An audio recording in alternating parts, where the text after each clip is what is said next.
Saudara-saudara Yusuf pergi ke Mesir. Yakub mendengar bahwa gandum dapat diperoleh di Mesir. Maka ia berkata kepada anak-anaknya, "Mengapa kamu berpandang-pandangan saja? Aku mendengar bahwa di Mesir ada gandum. Pergilah ke sana dan belilah gandum supaya kita tetap hidup dan tidak mati." Pergilah 10 saudara Yusuf ke Mesir untuk membeli gandum. Namun Yakub tidak membiarkan Binyamin, adik Yusuf, pergi karena ia berpikir jangan-jangan ia ditimpa kecelakaan dan mati. Sementara itu Yusuf telah menjadi penguasa negeri dan menjual gandum kepada semua bangsa di dunia. Jadi ketika saudara-saudaranya datang kepada Yusuflah mereka menghadap dan bersujud hingga muka mereka menyentuh tanah. Ketika Yusuf melihat saudara-saudaranya, ia mengenali mereka, tetapi ia tidak membiarkan mereka mengetahui siapa dia. Ia berpura-pura tidak mempercayai cerita mereka dan menyebut mereka mata-mata. Untuk membuktikan bahwa mereka bukan mata-mata, mereka menceritakan lebih banyak hal mengenai diri mereka. Mereka berkata, "Hamba-hambamu ini 12 bersaudara, kami anak dari satu ayah di negeri Kanaan. Namun yang bungsu bersama ayah kami, sedang yang seorang tidak ada lagi." Akan tetapi Yusuf berkata kepada mereka, "Kamu akan diuji dengan cara demikian. Jika kamu orang-orang jujur, biarlah seorang dari saudara-saudara kamu ditahan sebagai sandera. Sementara yang lain pergilah dan bawalah gandum untuk keluargamu yang sedang menderita kelaparan.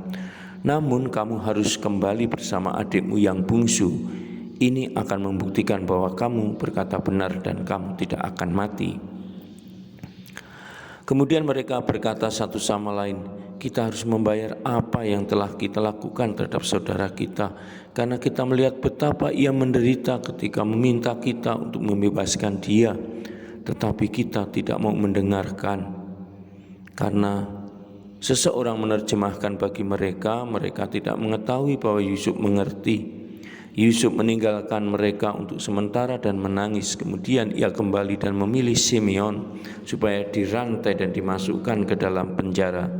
Yusuf memerintahkan agar mengisi karung-karung mereka dengan gandum dan juga memberi mereka makanan untuk bekal di jalan.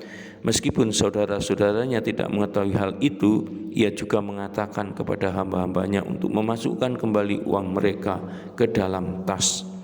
Ketika 9 bersaudara itu kembali kepada Yakub di tanah Kanaan, mereka menceritakan segala sesuatu yang terjadi kepada ayah mereka. Ketika mereka mengosongkan karung-karungnya, mereka heran karena menemukan pundi-pundi masing-masing dengan uangnya. Mereka sangat ketakutan juga ayah mereka.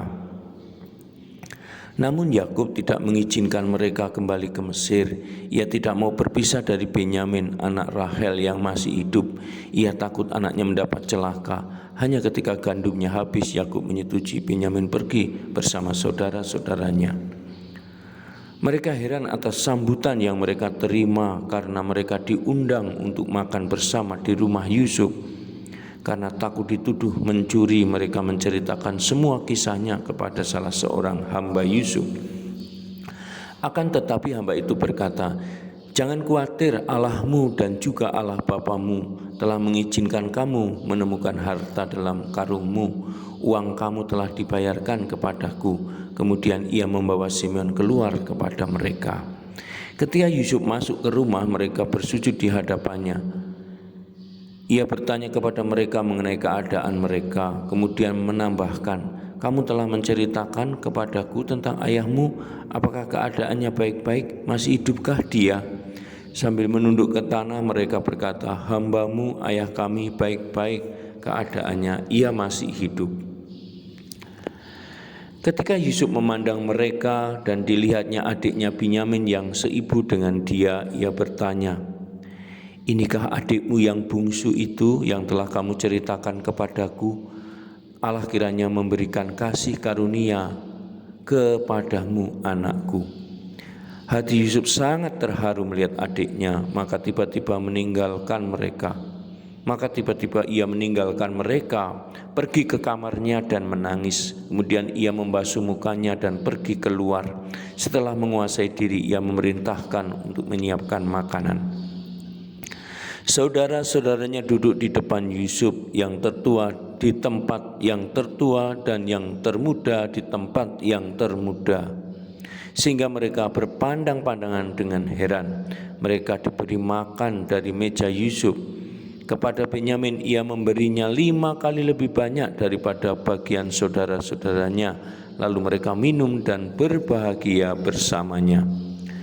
Yusuf tetap tidak mengatakan siapa dia. Ia menyuruh saudara-saudaranya pulang dengan membawa gandum sebanyak yang dapat mereka bawa, ditambah uang mereka. Namun ia juga memerintahkan supaya memasukkan piala perak ke dalam karung Benyamin. Kemudian ia menyuruh hambanya agar mengejar rombongan itu serta menangkap dan membawa kembali orang yang di dalam karungnya terdapat piala itu.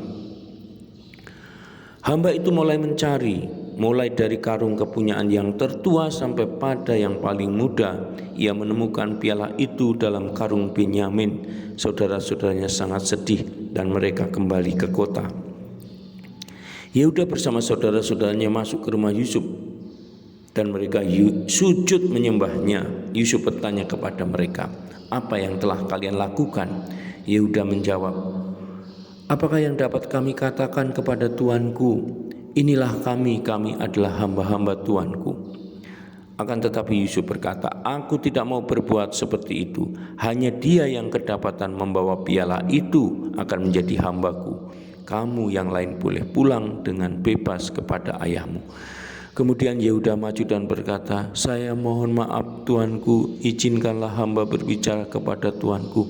Jika hamba kembali kepada ayah kami dengan tidak membawa anak itu, ia pasti akan meninggal. Kecuali itu, saya hambamu ini telah berkata kepada ayah kami, jika hamba tidak membawa kembali anak itu, hambalah yang akan menanggung hukum seumur hidup. Maka izinkanlah hamba tinggal di sini menjadi hamba Tuanku, menggantikan anak itu, dan biarlah ia pulang bersama saudara-saudaranya. Karena bagaimana mungkin saya kembali kepada ayahku tanpa anak itu? Hamba tidak tahan melihat kesedihan ayahku." Saudara dan sahabatku, demikian Heffernan mengisahkan kembali kitab Kejadian bab 42 sampai dengan 44 mengenai saudara-saudara Yusuf pergi ke Mesir.